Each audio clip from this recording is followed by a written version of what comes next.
basically, he's a professional at everything he does in the CG industry here. He's been part of an Emmy team that won the Emmy for special effects on the Star Trek Voyager pilot. He's trained in videos, motion graphics, video games, motion rides, animated feature films, things like Shrek, Shrek 2, Big Hero 6, Frozen, and Zootopia. They all won Emmy Awards, and Cris has been involved in all of those things. What I'm going to do is I'm going to make Cris a presenter momentarily, but I just wanted to give you a little brief overview of what we're going to be talking about here.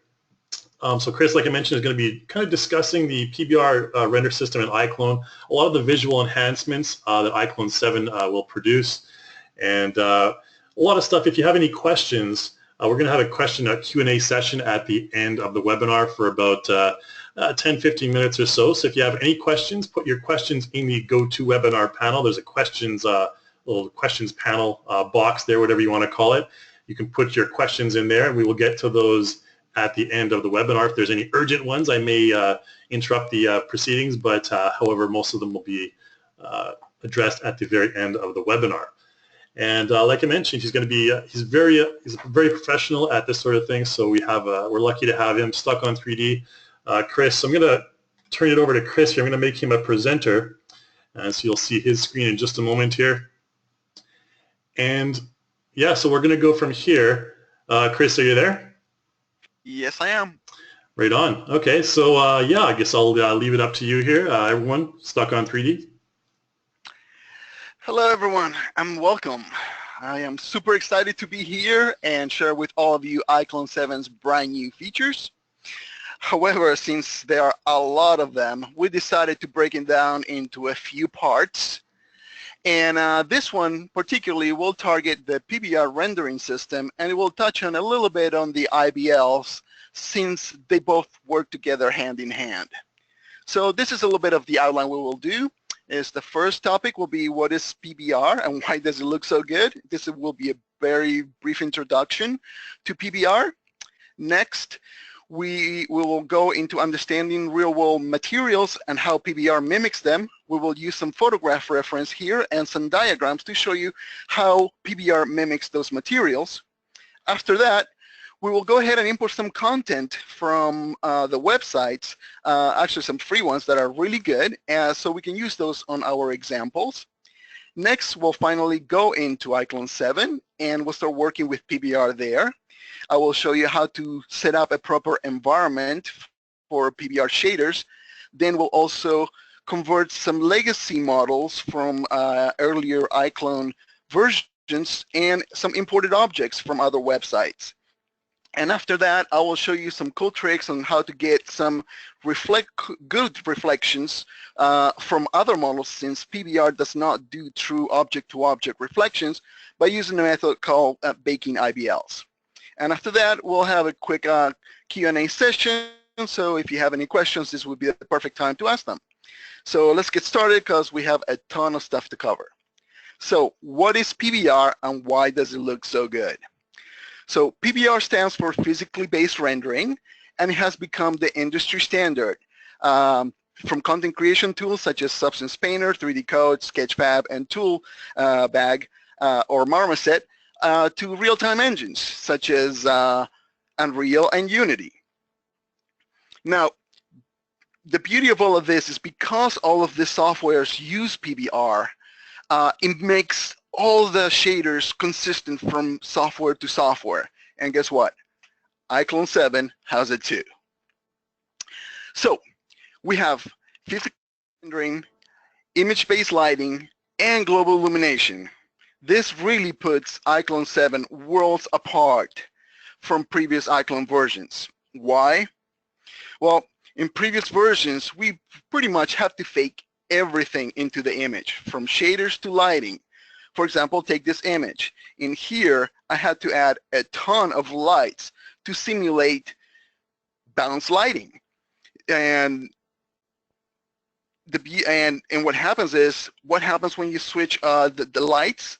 You have to start all the way from the beginning. Look how dark the furniture is and how harsh it behaves to new lighting conditions. In iClone 7, however, it's a whole new ball game. Once you have your shader set up properly, it just works with any kind of lighting condition. And not only that, you can use a lot less lights with it. Why is that? Because in PBR, it actually mimics real-world physics when lights bounce off of them. So if you follow a few simple rules like this guy's over here, and the tutorials that I'm about to give you, you will see how awesome PBR is. So let's move on. So understanding real-world materials is the key to getting good PBR shaders. So what do we do? It is said that surfaces are divided into two types: metals or conductive materials, and insulators or dielectrics. And the shininess has to do with how rough and what type of materials they are. So let's take a look at this image over here and analyze a couple of objects in here. Let's take the spatula first. When the light bounces, a ray of light bounces off the surface, it scatters and it diffuses the light. Hence, this is called diffuse bounce. However, on metals, for example, the light ray will not scatter. It will just bounce in a perfectly opposite way from the surface normal. This is giving you what is called specular bounce. And it all has to do with how rough the surfaces of those material types are. For example, on rubber, it will give you a very diffuse material, thus giving you a very dim reflection or hotspot. Whereas with metals over here, the reflection, the light ray will bounce right off of it, giving you a very concentrated yet hot reflection or specular. So basically, to recap all this, it's very simple. Whether it's metals or insulators, the shininess is ruled by the roughness of the material. In iClone, we use a metallic roughness workflow. And all it means is that metals are represented with pure white, and insulators or non-metals are represented with black, where the shininess of the material is represented by roughness. So if it's very shiny, it's black, and if it's very dull, it will be white. Once you understand this, everything, it will be a piece of cake. So now let's move on to the next topic. And there we go. Let's move on to the next topic here. And it's important content to get you started. So that's what I wanted to do. Let's open up the web browser here real quick. And I will introduce you to a couple of websites here that are pretty awesome. One is called Sketchfab, where you can get some free PBR models. And the other one is HDRI Hub, where you can get some high-resolution HDR images. So let's go to Sketchfab real quick, and I will walk you through how you can download these models. It will greet you with your name once you register, not mine. And now let's go straight to Explorer. Once you click on that and there, it will greet you with models of the week. These are models that have been uploaded this week, and believe me, there are a ton of models. However, not all of these models are downloadable. So to get the ones that are downloadable, you go to Filter, Downloadable, and there you are. That's pretty much it. Now let's go search for a couple of models we're going to use for our tutorials. The first one is a heavy-duty pickup truck. So all you have to do is type heavy in the search engine, and there you go. There you go. We'll select this one. This is the one. Thank you very much to Willie the Carpentry for making this available to everybody. Very fantastic model. So just go ahead and download it. This model is a DAE model or Collada file. The Exchange does not support this.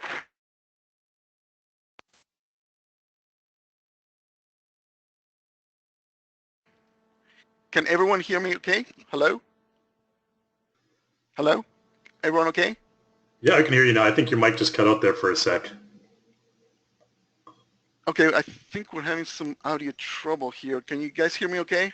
Everything's okay now, yeah.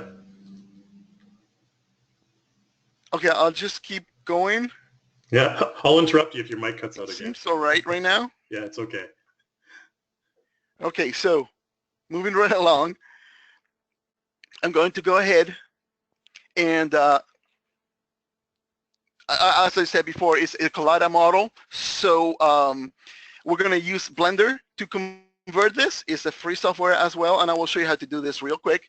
Now, we're going to download another model called Genie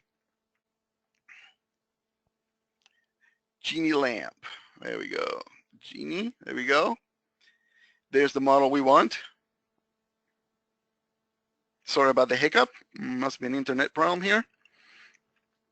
Full house must be. All right, here we go. So there's the lamp. And as you can see here is an FBX model. So it's perfect. 3D Exchange can understand that great. So go ahead and download this. I already done so we're going to go straight into Blender now and show you how I can convert that, how you can convert that pickup truck. So I'm going to start Blender. And I'm going to go ahead and press delete because the cube is already selected and we don't need that to export that. And then I'm going to go to File, Import, Collada File, and I will go to the drive to where I unzipped my file, which is basically in my downloads here, and it's heavy duty pickup truck, source, model, and double click on the model. Now we don't need this ground surface, so I'm going to delete that as well. Select, right click to select it and delete. And then I'm going to go here to the UI real quick. Like so, there we go. And then left click on the models you want to export and go File, Export, and then go OBJ. I usually put them in the same folder where I got them from, so I'm going to go ahead and put them there. And basically I already have this saved, but all I did was change here untitled to truck, and I just saved it. So that's pretty much it. That's all you have to do to be able to bring it into 3D Exchange. So now let's go to 3D Exchange and convert the lamp.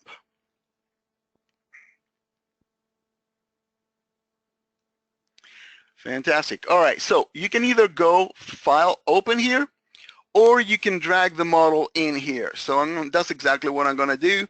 I'm going to bring that lamp in here. So it's Genie lamp, source over here, and here's my FBX. So I'm going to go ahead and just drag it there, press OK.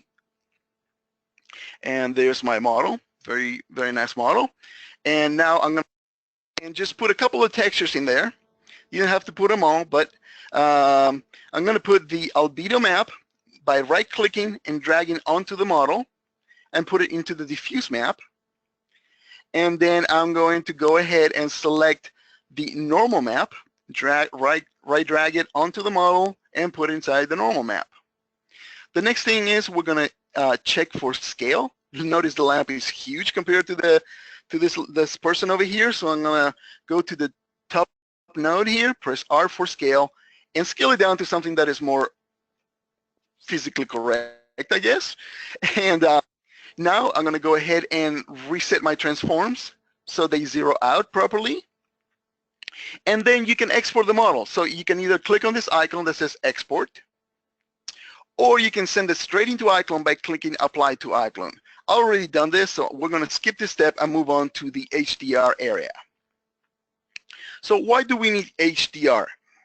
HDR is very important for reflections on the PBR system, with the PBR system. So let's open up our browser here, and I'm going to go to, you can either get some free ones by going free HDR images, like so. And a good website that I found is HDR Hub. So I'm going to go ahead and click on this link over here, and then I go to free samples there. And in here you're going to find some really good high resolution HDR images. Just make sure that they are in HDR format. That's the important part. And again, this is very important because since PBR does not reflect from object to object, it uses the IBL as a reflection, or for reflections. Okay, so now we have our content. Let's go ahead and close this browser in. And now we're ready to start with iClone. So let's go into iClone 7. Let's open it up.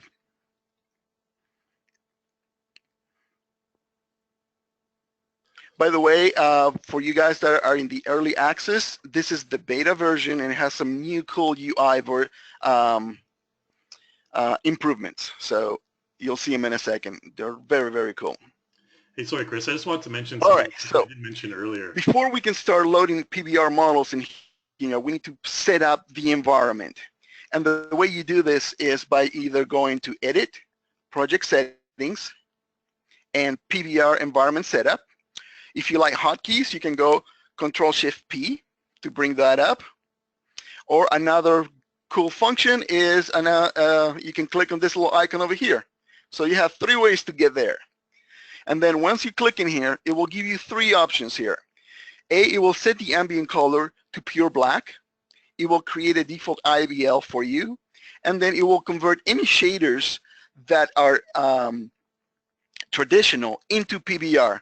This is a good method to bring in all scenes and convert everything at once. Now, since I started with a brand new scene here, I don't have to convert anything. So we are ready to go. So I'm going to go ahead and just bring in that truck that we downloaded previously. So I'm going to go to my customs folder here and type truck for the search. There we go. There's my truck. Beautiful. So look at this. It just works great right off the bat. Now, I'm going to go ahead and take away some of these UIs and then open them as I need them so we have a little bit more real estate here. And let's get this out of here. There we go. Because we're not going to do any rendering right now. And then just make that disappear. There we go. It's a little bit bigger. Now, the first thing you're going to notice here is that we actually have a shadow on the floor. This looks like the old iClones, right? But this is a brand new feature in iClone 7, which allows you to put invisible objects or dummy props and allows them to receive shadows, which is fantastic, which allows you to overlay your CG models onto live action plates or video plates or photographs, and makes them grounded and fit inside that image. So let's take a quick look at the UI for the IBL. But before we do that, I want to show you, I'm going to turn off the lights that the initial setup comes with so you can really appreciate how much contribution that HDR image gives you. So here we have the new UI.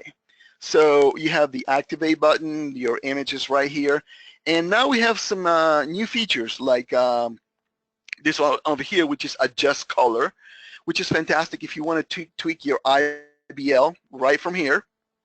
Another new feature in iClone 7 beta is going to be if you double right click on the image, it will bring this up so you don't have to hunt down this little icon anymore, which is super awesome.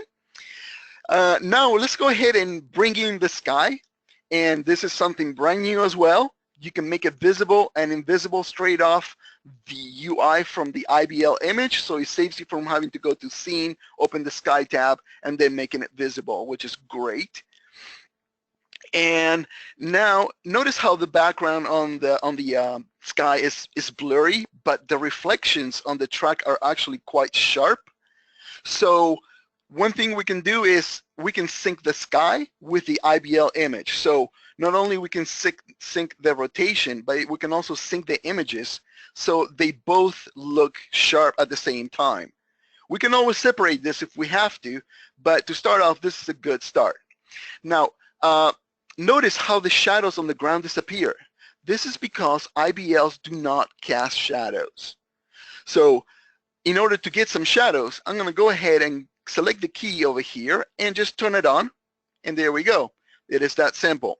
Now I'm going to go ahead and play a little bit with the shadow by pressing the backslash key over here, and then just rotate it and make it feel like the light is actually coming from behind us, which is basically where that big window over here is, and that's where the main source of the light source is.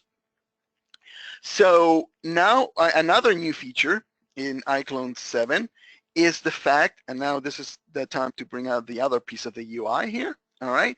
It's called increased darkness. So now you can actually, per light, which is very, very cool, you can actually make the shadows darker on a per light basis, which is a fantastic way to tweak lighting.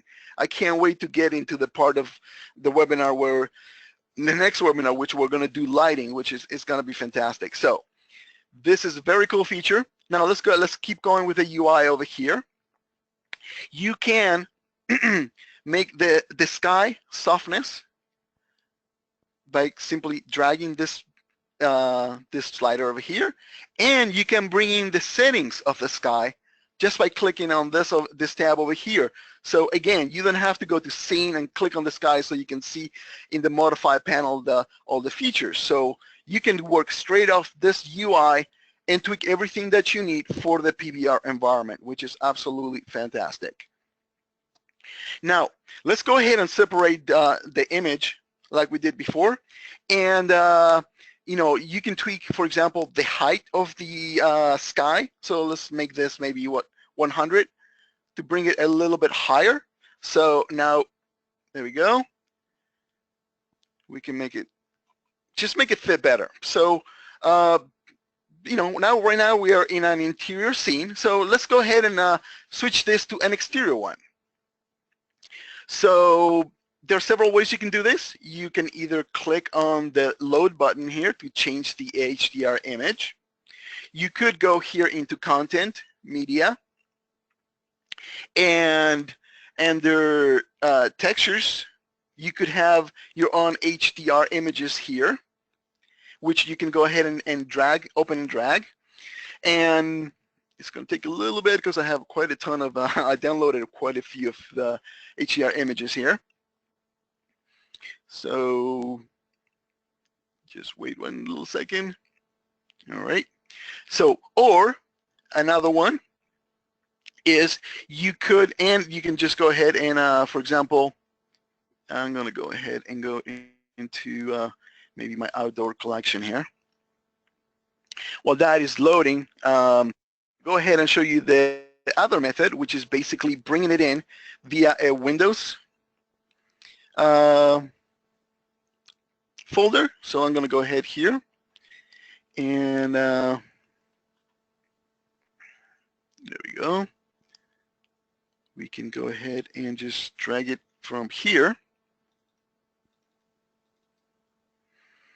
Okay, and this would be the perfect time for us to use one of those images we downloaded from HDR Hub. So I'm going to, okay, so here we go. So you can do it either this way by dragging it here. You can go in here into the content browser, drag it out, and you can go ahead and just drag images in there like so. And there you go, it just changed the image. Now, so I can show you the background there. There you go. So that's another way that you can do this. Very useful. This docking UI, love it. So now let's go ahead and get one of those HDR images that we got from the website, the other website, and go ahead and just drag it there real quick. Just bring this here. Make sure that you drag the HDR image, not the JPEG version, in there. All right. So now we are in an exterior scene.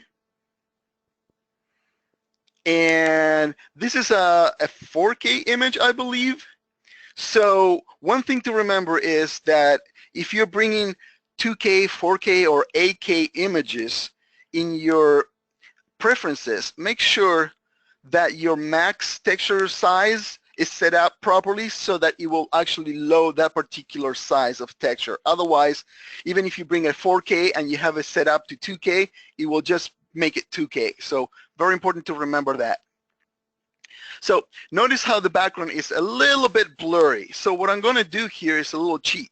So I'm going to unsync my sky image from the IBL, and I'm going to bring in a high resolution JPEG for the sky. And you will see how much sharper our background is now. Take a look at that. So we have a much higher resolution image. This is an 8K background, but it's a JPEG. So this is a good way to actually save memory. So you don't have to have the HDR both on the sky and on the IBL. So this is a cool method, like I said, a cool method to save some memory, because memory is precious, especially when you start working with GI. So next, what we're going to do is see how the ground is. There's no way to really fix the ground sliding as you orbit around the model. So what I'm going to do is I'm going to bring in a model here to ground, so the truck doesn't look like it's sliding so much. So it's a very simple model that I created. It's a plane with one of those textures that are pre-made from Substance, one of the Substance textures. So I call it Road. It's a very simple, and then I just cranked up the subdivisions, so it actually created a lip there. So it's very simple, no big deal here. All right, so now I'm going to go ahead and select this model and make sure that it only receives shadows. And right now, okay, so let's try to make this fit in nicely with the background. Obviously, we're going to have to crank up the lighting here because it's very dim right now. So this looks like a nice, warm, sunny day. So let's go ahead and turn up the multiplier to maybe 1.4, and then make the color a little bit warmer. Very simple. There we go. Okay. So that's looking nicer there. Now I'm going to go ahead and move the plane at the same time, so you can see this. See over here. I'm going to select this plane over here and press W for move, and I'm going to press my control key so we can make the road a little bit longer here. There we go. That's good. All right. And now we are going to use the new UI. I'm going to bring out the sky settings up, and I'm going to bring this to 200. There we go.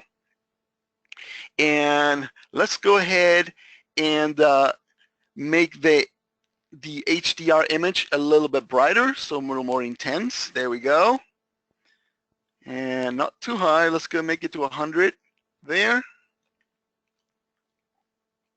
And that's looking much, much better. Let's go ahead and go all the way up into the UI here, turn on ambient occlusion. And let's visualize that first. It's kind of dim right now. Let's make it a little stronger. So let's bring up the strength and bring up the range. So it's better grounded. Oh, look at that. See, this is a good way to see if your models are actually touching each other. See, right now the truck's floating, so we can bring that road a little bit higher. So let's go ahead and apply that. Select the model here. Move it upwards a little bit so that it's touching the ground. There we go, like so. And all we got to do now is basically we could turn a little bit the HDR effects, tone map it, and get rid of those glares. We don't have to use those glares, and just balance it out, bring out the exposure a little bit more, and there you go. A beautiful truck right there. So that's basically all the features you have for the image-based lighting, except for the bake one, which we will talk on our last tutorial. So let's move on and start bringing in some content, other contents that we downloaded previously. So let's bring in the lamp. So let's start with a brand new scene. We don't need to save this. And let's go look for that lamp. Again, it's in the customs folder. And let's do a search for lamp. Okay, and we want this one. Great. So let's zoom in there real quick. I press the F key to zoom in. And remember, let me bring up the UI here. Remember, let's go to the Materials tab, and when we converted it, we loaded the diffuse and the bump map into it. Every time you bring in a new model, whether it is a legacy model or an imported model, you're going to have to convert it into PBR. So the way you do it is, this one only has one shader. So all you have to do is go in here to shaded type and change it to PBR. I will show you afterwards how you can do it if you have multiple shaders or even multiple models, how you can convert all of them at once. So let's bring in those other textures that the model came with. So let's go ahead. I'm going to go to my download area here and go to Genie Lamp, textures. There are the rest of my textures. So we have noticed when we converted our model, it actually created two new textures. One is called metallic and the other one is called roughness. Now when you import models, some of them may come with different workflows. Now we'll concentrate on metallic roughness because this is what iClone uses, but I will create later on some other tutorials in where you can convert other workflows into something that iClone can understand, so don't worry about that. So let's concentrate on metallic roughness right now. Now this model comes with one texture that covers two functions. They call it metallic smoothness. So we're going to put this into the metallic texture slot, and I'm going to put the same texture, which is the smoothness, they call it smoothness, into the roughness.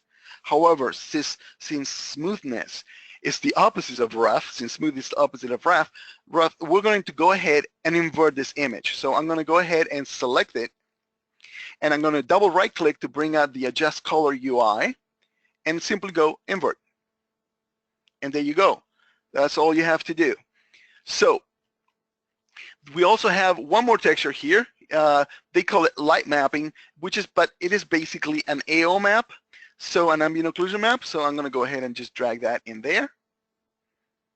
And that's all the maps. So we can move this aside, and looks great. So all we got to do now is let's go ahead and just compare it real quick to the lamp that we got from Sketchfab. So let's go to Sketchfab real quick and get that model. Take a look at that model. So this will be a good exercise for you. Go to Explore, go to Search. Let's go to Genie, and there's my lamp. All right, so there's our model. Now let's take a good look at this model over here. Notice that the reflections are blurred out and the bump is pretty high. So let's do the same thing for our model. Our reflections are quite sharp actually, and the bump, it's okay, so we can tweak it a little bit more later. So another thing is the IBL is quite bright, so let's do that first. Let's go ahead and, before we do that, I just realized that one thing we should do is, let's see if we can get an IBL that kind of matches a little bit the one on Sketchfab, because IBLs are going to be key to match looks. So this one looks like some kind of desert scene that we are reflecting. So let's go ahead and look for an IBL or HDR image that has a similar look to that. Now remember, in content I mentioned that you can go into the gallery here and click drag things. So I have one here called a beach, tropical beach, which is similar to a desert, I guess. So I'm going to go ahead and use that instead, which gives us a pretty good horizon line here, just like we have inside the one in Sketchfab. So as you can see here, see the horizon line here? So we have one just like it. So let's go ahead and bring the brightness up on this. So let's take it down to like 100. So that's good. Now, right now it's quite sharp. So as we know now already, when you want to make a reflection blurry, you increase the roughness. So I'm going to go ahead and bring the roughness by double right clicking or clicking on this icon over here. And I'm going to go ahead and just take the contrast down a little bit. And there we go. It is now, our reflection is blurry. And the reason I had to go contrast in inverse was because we have an inverted image. So just to let you know why that happened. Now, the bump looks pretty good. I think maybe we can, no, I think we're good with the bump on it. So that's pretty much it. Now, the lighting, of course, is not going to match one-to-one because they have more lights and the IBL is not exactly the same. But what you need to look for, which is important, is the material behavior. So, and what's important here is this area of the lamp is very reflective. This area of the lamp is very rough because it's being painted and it's aged. So, and this is pretty much the same behavior that we get. You're only getting the reflections on the metallic paint and not on the actual paint itself. So this model is a success. So now we can move on to the next models. All right. So now that we know how to set up a PBR environment, and we know how to import some models and bring in the textures properly. Now let's go ahead and use a legacy model and load a legacy model and convert that. So because some materials, some objects are more complicated than others, I'm going to go ahead and do something like a cooking show where I'm going to bring the before and after model and then explain you quickly how how I came up with the textures. Now, here is the legacy model, which has traditional shader, and it only has one map. And from that, I went ahead and converted the model and derived all my maps from this one image, and I will show you how. So, remember the very simple rules? All right, so I'm going to bring them over here just in case you forgot. So, first question you need to ask yourself, is it metal or is it not? Okay, so here the gun, this area of the gun is metal, but this area is not. So how do we deal with that? Because we have to make sure we use one map for both materials. So the way I did this is by creating a quick mask. And I will show you this in Photoshop real quick. Now, all the areas that I had in here that were metal, and here's the texture right here, all the areas over here that are metal is being described by this white mask. Remember, in the metallic texture, metal is represented by pure white, and insulators or non-conductive materials are represented with black. So all I did is I painted out this area in black and the rest in white, and now you have one texture that represents two materials. The next question I ask myself is it shiny or is it dull? Now, in here, on the traditional one, you see the surface here, they actually painted on the texture a hot spot, meaning that this gold material, they want it to be very reflective and shiny, whereas this the gun barrel part of it, they wanted iron, so it was going to be dull. So again, we did the same thing here. Now, roughness is represented as follows. Dark areas are represented with black, and dull areas are represented with white. So what I did was I painted out all the gold areas with black to keep the material shiny, and all the areas that were dull, I painted it white. And it doesn't matter if it's a conductive material or an insulator. Remember, roughness will determine the shininess. So even for the wood, I go ahead and painted that almost white or pure white. In some areas, I left shiny, just for the look of it. I mean, in here, it's hard to tell, but in here, this is just an artistic choice. So now I'm going to press the Shift-I key. This will bring us a way to go ahead and rotate the IBL without moving the scene around. So you can see how the behavior of the surface of the material is, which is a great tool to inspect your shaders. Again, Shift-I, I'm going to turn it off. And the next step with the next question we need to ask ourselves is it visibly bumpy, or do you see detail on the surface that is visible? Now in here, obviously, they wanted this to be kind of rough, but this part, they wanted to be pretty smooth. So, and the wood, of course, it has a lot of indentations. So this is where we go ahead and we play with the bump map. So I'm going to bring that up and show you what I did here.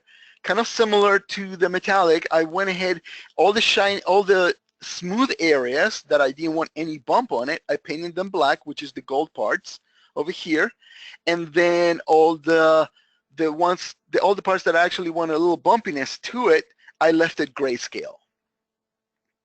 So basically, that is the most essential things, the most essential steps you can do to get some good PBR images, shaders. And the last information is the base color. However, this is not as critical, but I'm going to show you the best possible way that you could do a base color. Base color should never have lighting information, but however, I left it here on purpose to show you that it's not that bad. It's not going to make your image look bad, but you get an even better result if you even out the texture without any lighting information on them. So this is just a heads up, but other than that, you know, it's pretty much ready, and look how cool that looks. So we're going to go ahead and do another model, and this one is going to come in with a few more textures in it. It's a gramophone. Again, this is the before and this is the after. Look how much better it looks in PBR. Now, this phone over here comes with several maps. It comes with a diffuse, a bump, and a specular. Now, as soon as we convert that, it will make the specular into a roughness map. Over here, there you go, see? And then I went ahead and start tweaking those materials. And again, I followed the very simple steps. Is the material metal or not? But before we do this, notice that because we have multiple materials, you're going to have to convert all of these materials. And there are multiple ways that you can do this. One is you multi-select. You can click here the material and shift select all of the shaders here and go ahead and go convert to PBR. That will convert all of those shaders at once. I'm going to go ahead and undo that.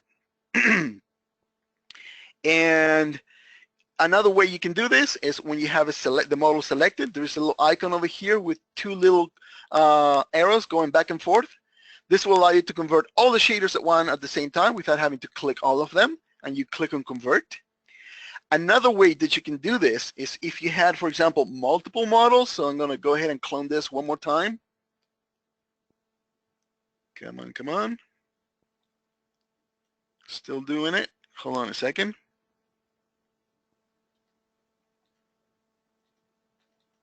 Okay, so let's try that again. Control, drag, there we go. All right, so now we have multiple models and we want to convert both of them. So let's say we want to convert both at the same time. So one thing that you can do here, I just converted some more models here, great. There we go. So let's select that one too. And we can go here to modify and convert. You can do two things. You can convert all shaders, so no matter which traditional shaders are left inside the scene, it will convert them all to PBR. Or you have convert objects, so the selected objects only will be converted to PBR, and just go convert, and that will do that for you, just that. So many ways to do the same thing, so that's great. So now that we converted our multi-texture model, let's go ahead and I'll show you real quick what I did on them real quick. So we're running out of time here. So again, we'll follow the same simple rules. Is it metal or is it not? So I'm going to go ahead and select this part over here. And obviously this is metal, so I made it white.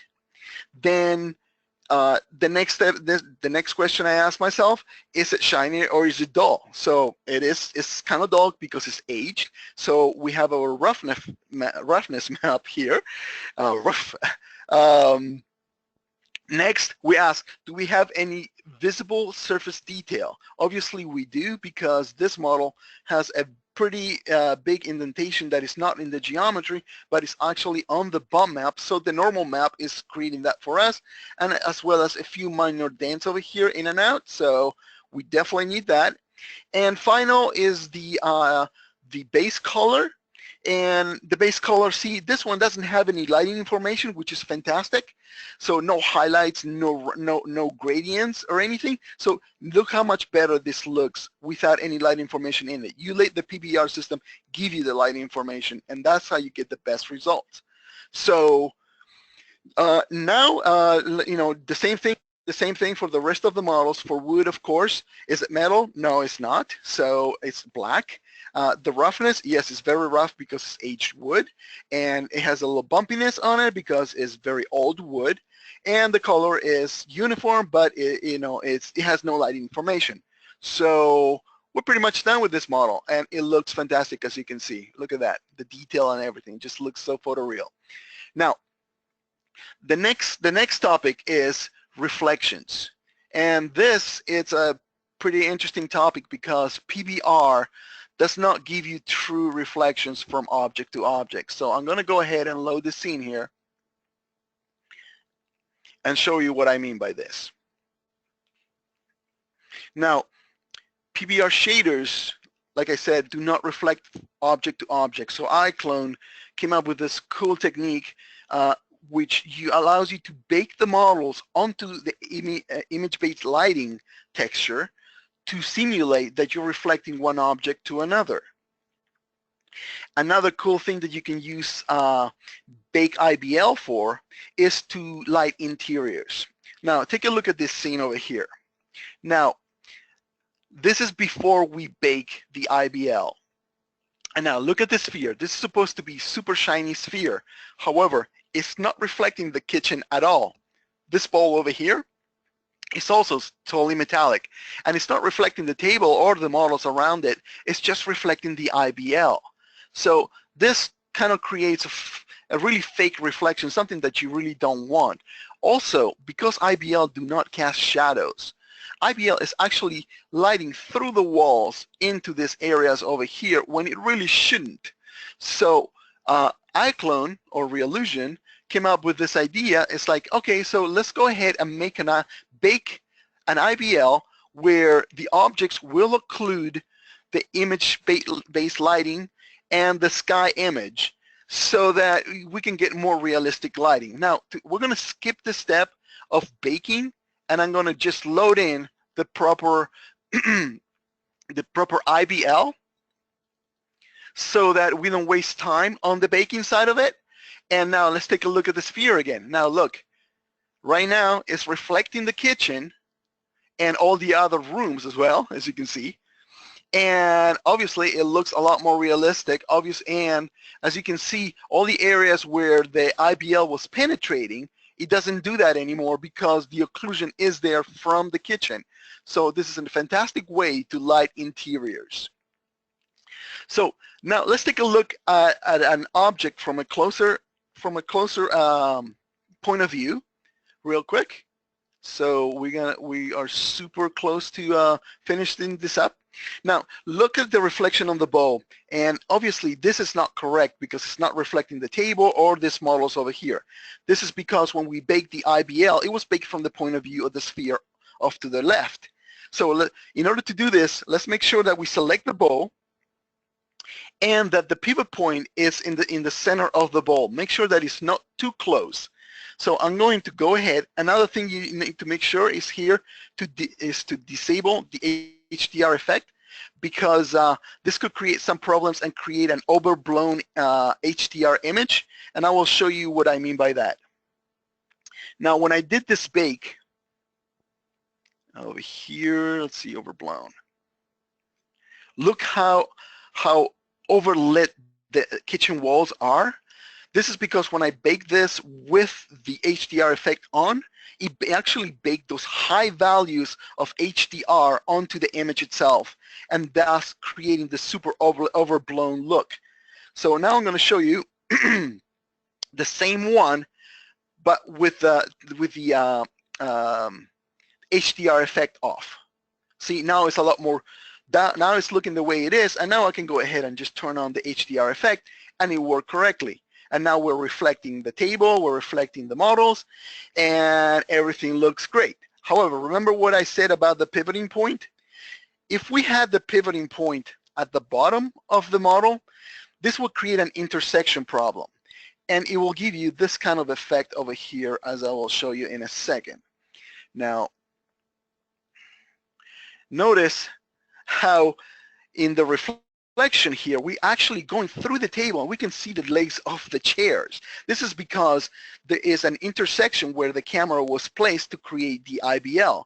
So it's very important that you actually get that pivoting point out of the way, so there's no zero intersection. So here I actually put it a little bit higher than it should be, and we can see a little bit of more of a reflection of those models in here.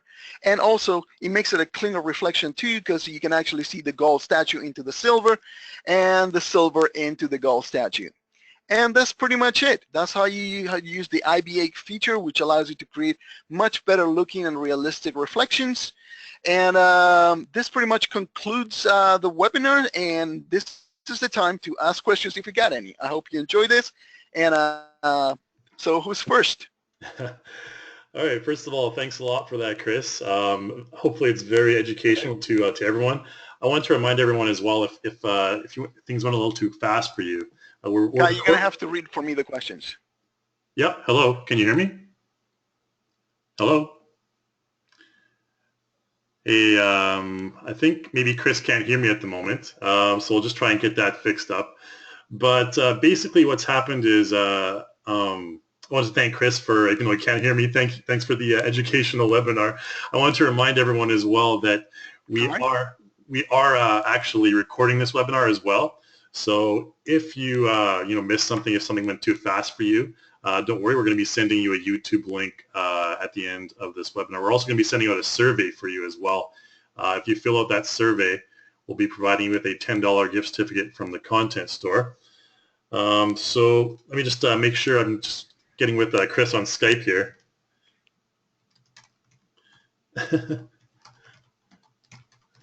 we'll get to the questions in just a moment. So if you have any questions, just put them in the questions panel like I mentioned again. I cannot hear you.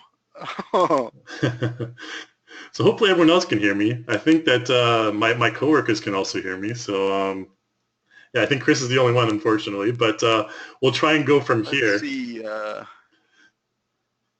So okay, what I'm going to do is go to the questions section right off the bat, and we'll see if we can't answer some of the questions that people have for us. I still can't hear you. Oh my goodness. Hopefully they're not related to the project, because I can't control Chris's screen, unfortunately. Okay, so a couple of questions here we got from the panel. Question from John, actually asking about will there be a video of this so I can refer to it later. I didn't actually catch the PBR baked lighting stuff. Actually, yeah, there will be a recording of this webinar. We're also going to be redoing this webinar as well in 2 days at the same time. That's 5 p.m. Pacific. That's Pacific time in North America. I'm not sure where most of you people are from, but most of the audience is from. But yeah, 5 p.m. Pacific. And hopefully if you didn't catch the first part of this, you can check that out, or else watch the video on YouTube. We'll be providing options for you guys there. Can you hear me now, Cris? Yes, I can hear you now, yes. All right, great. All right, so we got Cris back. I was just answering a couple of the questions from people that weren't related to the projects.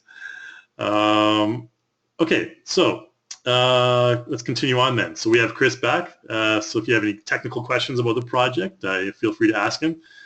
We have a question from Les asking, when you click the tab to open the texture map, does it have to open in Photoshop, or can it be another JPEG editing program? Yes, any image editing software that you have can be used. So it doesn't have to be Photoshop at all. Yes, so if you have, I don't know, Windows Paint, if you use that, you can use that, you know, if you're good at that. So yeah, any editing software, you know, you can always set it up. So, you know, to use that as a default. So it's up to you which software you want to use. Photoshop is not necessary. Yeah, I can just recommend GIMP as well. I'm not sure if you've used GIMP. GIMP is a good one, yes. Yeah, GIMP is free. That's GIMP for all of you who are interested. It's like a free kind of Photoshop clone. A lot of the stuff maybe runs a tiny bit slower. The performance is maybe not as refined as Photoshop. That's at least my experience, but you know, it's free. You can't complain with that. So yeah, GIMP is another option for you guys. Okay, so let's continue on to the questions then. Okay. Rodrigo asks, apart from HDR, what else should be excluded when baking IBL? Well, like I said, the two main gotchas is the pivoting point that you're using before you bake the IBL. So you got to make sure there's no intersections where the pivoting point is. And the other one is make sure you turn this off. Then that's it. That's all you got to do. And then you can go ahead and just change the resolution here, you know, to something that suits more your needs. If you need a super sharp image, you can increase the resolution. But just remember, if you increase it here, you also need to increase it over here with your max texture so you can actually see that image that you baked. Otherwise, it will reduce it for you automatically. Great. Okay. So basically, you're baking the IBL to save on system resources, correct? No, you bake the IBL so that you actually get true reflections from object to object, because otherwise you wouldn't get that. Okay, right. So more accurate reflections of the surrounding environment. Exactly, yes.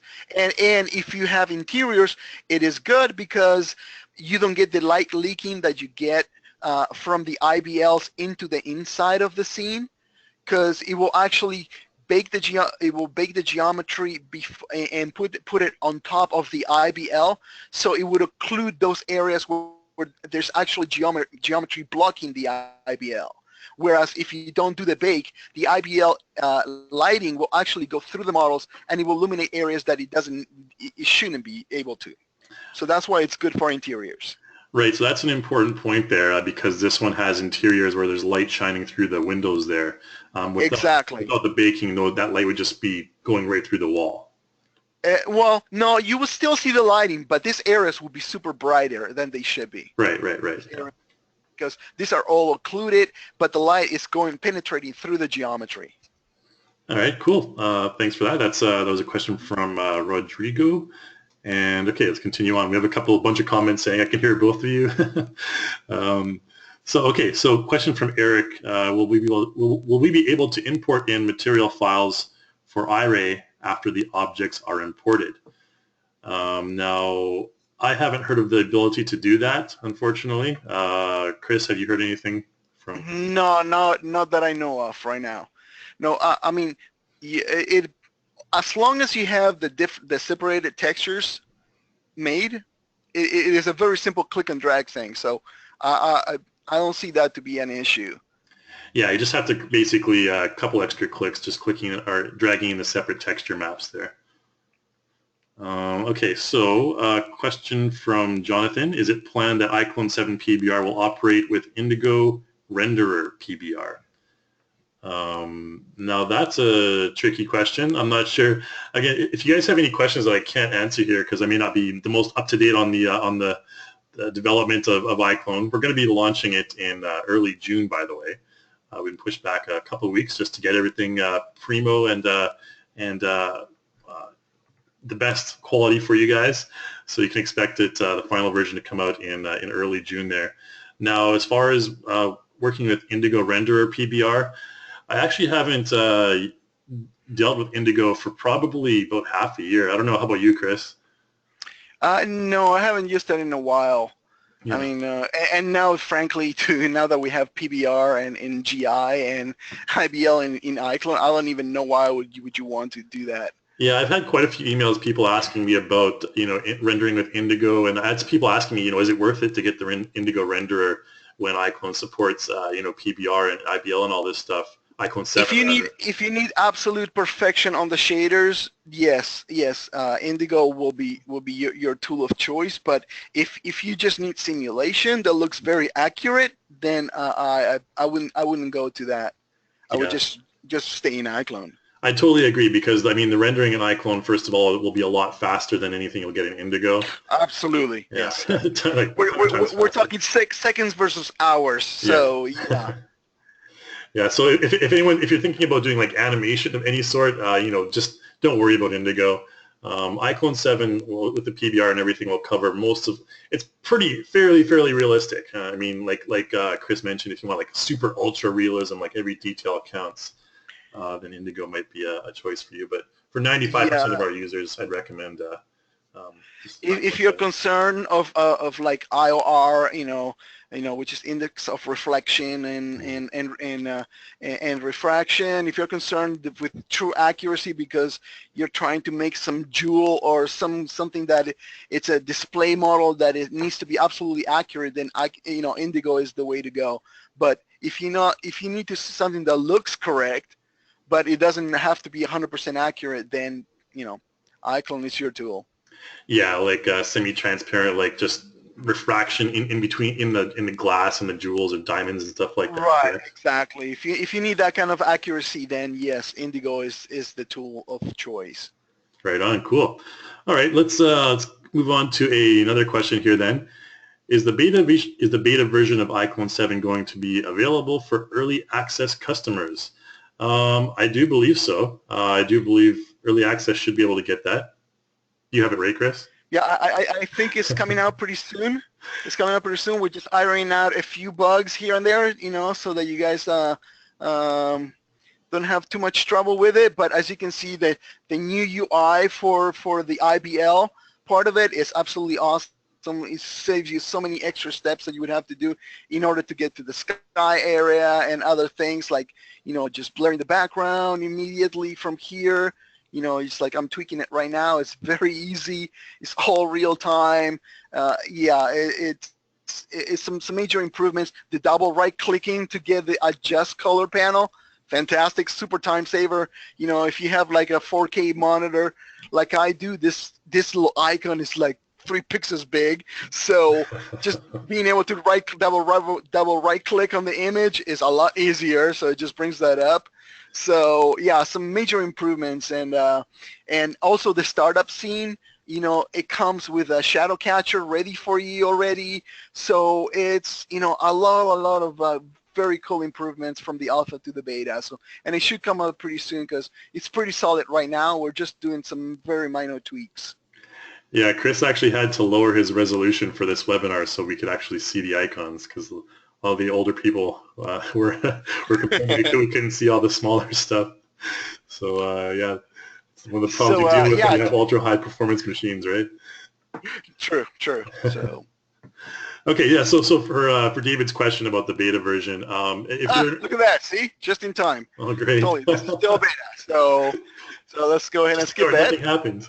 Nothing happened. It's perfect. So. Yeah, just for David's question. Any other questions? Well, yeah, there's a few more here. For David, yeah, if you have early access, you'll get the newest version within a couple days or a day or so after we've completed it. We just have time to send it out and stuff. So early access, you'll get everything up until the launch. So Dustin asked the ETA for iClone 7 release. I mentioned earlier it's probably the early June right now. Like Cris mentioned, we're just ironing out some issues right now, just trying to get everything refined for you. Walter asks, do you lose IBL if you add an atmosphere sky from Special Effects Volume 2? Any info on that? I'm not sure. I haven't tried that. But you can always load the IBL back if you want to, so it shouldn't be an issue at all. So yeah, as long as you don't have the sky sync. Yeah, as long as you have the SkySync on, yes, you can totally do that. Actually, we can go ahead and really try it real quick here. So go over here, stage, atmospheres. So this is what you're talking about, right? Yeah. He talked about specifically Special Effects Volume 2. Not sure if you have that one. Oh no, I don't think I have that one loaded on this one right now. So no. Just like a sky map, basically. But those atmospheres also include sky maps, correct? Right. So this is like yeah, this is like one of the environments. So over here you see it changes the sky and the IBL. So if you want your sky right back, you just go ahead and load it in there. So the skies in iClone are just basically big spheres that are kind of like wrapped around the camera, I guess you can say, right? Right, correct. And the sky does not illuminate the image, the models. It's the IBL that illuminates the model. Right. And one thing to take in consideration is that if you use those old content for this, like this one right here, this atmospheres, this is not an HDR image. Mm-hmm. So you will want an HDR image to use for your lighting. LDRs, which is low dynamic range, will work, but it's not going to give you the best results because it doesn't have those exposures built into that HDR image like you have it on an HDR image. So right. Just a heads up. Yeah, just to simplify it for people, in case you're not aware, like the skies are just basically, think of them as big spheres. You're inside a big prop, a big sphere prop, and the sky image is plastered on the inside of the hollow sphere. That's what a sky would be. I mean, if you zoomed out of this scene far enough, you could probably see the sky, just a big circle. So I'm going to go ahead and just zoom out here. There we go. So this is your sky right there. It's this big sphere over here. Yeah. So it's basically a piece of geometry that's mapped from the interior, and so it simulates the sky. But the image-based lighting, even though you can match the sky with the image-based lighting by clicking here, see now, right now, that's my IBL being reflected or being texture mapped onto the sky sphere. So now they're synced together.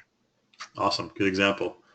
Okay, so hopefully, for a lot of the beginners, if there's any beginners out there who are not used to this kind of stuff, that kind of clears things up. Another question from Rodrigo here. He says, can we use GI when baking IBL? Yes, you can. Yes, it will take that into consideration. So if you have some GI lights inside, for example, that kitchen scene that I had, yes, you can. You can light it from the inside with GI emission surfaces, and it will give you the proper lighting inside without the IBL information in it, and it will give you a very good result. Okay. For those of you who are not aware, GI is global illumination. And yes. How does that work similar to, or how is that different from IBL then? Well, IBLs, again, is image-based lighting, where the image is the source of lighting. With GI, which we will talk about on the next webinar, it is actually a way to for objects. So let's go ahead and select this real quick. Do we have the time to go through this? Yeah, sure. We can go for another okay. 10 minutes, 5 minutes maybe. Okay. All right. So let's go in here, and quickly I'm going to go ahead and just create a ground plane here. All right. So we're going to so we have this sphere. Let's make it a very distinct colors. I'm going to make the sphere actually red here. So let's go ahead and double right click in here, just the image here real quick, and just change the hue, decrease the contrast, take the brightness down. There we go. There we go. Something like this, and crank up the saturation, and there we go. There we go. So we have a nice red over here, and one thing we got to remember is we need to convert this into a PBR model. And okay, so I don't want to open it. I want to bring this up by double right clicking here, and I'm going to make this shiny. All right, so we have kind of like a cue ball here, and I'm going to turn GI on. Now, real quick here, let's go to our GI parameters. And the thing about GI is allows you to, when you have a light source, let's go ahead and move the light source around. Let's make sure we have the key here. All right, so let's move this light source around there, and I'm going to go ahead and select this object first and tell it to only receive shadows so it doesn't eat up my shadow memory. So this is a good way to conserve memory. I'm going to go ahead here and really quickly have our ambient occlusion on, so we have some good grounding there. And all right, so this is our voxel grid here. And what happens is when you turn GI on, when a light ray hits the ground, it will actually bounce off and hit the sphere. So what I'm going to do here real quick is, and modify the range here so that so you can see here where the area in which the GI affects gets affected. So we'll go to the full ground plane width and depth. And okay, let's turn that off. And now I'm going to show you see how you're reflecting a little bit of blue over here, but it's hard to see. So I'm going to use a feature here on the surface of this model right here. So right now it's blue. I'm going to go ahead and see in self-illumination, and I'm going to crank up what is called bounce strength, so you can see better, see how it reflects more, how it bounces the light from the floor into the sphere. So you can have full control of your lighting with GI. Now this, in order for this, if we didn't have GI, this would be non-existent. This would not, you would have to fake the bounce by creating an extra light that would go from the bottom up to create the GI effect. But now by turning this on, all you have to do is just turn GI on and you're there, you're set. Awesome. So that's basically the difference between IBL does not give you bounces on anything. It just projects light onto your geometry with different exposures to give you the best light, where GI actually reacts to the lighting, to any kind of light, including the HDR image, and it bounces this off the surfaces to make it more realistic. Awesome. That's a good example. Yeah, pretty simple, but hopefully, it's pretty straightforward for you guys there. And you mentioned in the next webinar, we're going to talk a little bit more about GI as well. Yes, the next webinar will be a lot about GI, because there's a lot of tricks that you can do with it. Like self-illuminating surfaces, which is, as you can see here, the surfaces can illuminate actually other surfaces, which is fantastic. And many other tricks. Another cool thing is that GI has a way of creating occlusion shadows, which is, you get those for free because basically it is based on the voxel grid. So those are much faster shadows. They're not as accurate, but you get a little bit of that. I mean, there is a ton of stuff to go through GI, so we'll go on that later on the next tutorial, on the next webinar. Awesome. Do we know when the next webinar is? We're shooting maybe 3 weeks from now. All right, sometime next month anyways. We'll email you guys and keep you updated when the next one is, if you want to learn more from Cris about the GI and everything like that. Okay, so let's go on to the next one here. A couple more questions, just like maybe 2 or 3 more here. Eric asks, what's the difference between DAZ iRay renderer and iClone NVIDIA PBR renderer? Do you use DAZ that much? Say that again. I'm not sure I understand the question. The difference between the DAZ iRay renderer and the iClone. The DAZ renderer is a true renderer. Even though it's hardware, it is a true renderer where you get true ray trace reflections and refraction and all of that. Whereas iClone's PBR renderer, it mimics reality, but it has to do a lot of tricks in order to keep it in real time. So you don't get the accuracy, but you do get the look to look accurate. Yeah, it takes a little bit of tweaking, but generally, you're going to get pretty good results with the even with the iClone renderer as well. And the big difference there is that iClone, the rendering is real time, whereas the DAZ iRay will take quite a bit more time. If you look at stuff like Unreal Engine or Unity, if you're into game design or anything like that, well, iClone is very similar to the shaders and renderers in those engines, which is what I deal with mostly myself. I don't deal a lot with DADs, so I'm kind of clueless when it comes to a lot of DADs questions, unfortunately. But I don't know. Do you use DADs a lot there, Chris? Or Uh, no, I don't. Frankly, I've gotten so used to the PBR now that I have no need for it. Mhm. So, but I know Array because of Maya, and I know the renders. Even if you have fast video cards for GPU rendering, it still take a little bit of time to get those images going. So, I mean, we're talking real time versus true ray trace. So that's a huge. We're talking milliseconds versus minutes or hours of rendering. Right. So if you're doing any sort of like animation stuff, then you'll definitely want to stick with iClone for now, the PBR render and stuff. Correct. Okay, so question from John asking, will the new animation tools be ready for June release or add-ons later on? The motion tools, there's going to be a couple new motion tools with iClone that'll be released a little bit later on. I think 7.1. I think with launch, the new motion tools will not be available yet. But I believe, I may be wrong on this, but you can email me, kai@reallusion.com. It's kai@reallusion.com for more accurate response on that. But I do believe that, yeah, with 7.1 or 7.2 is when we'll be expecting those new motion tools.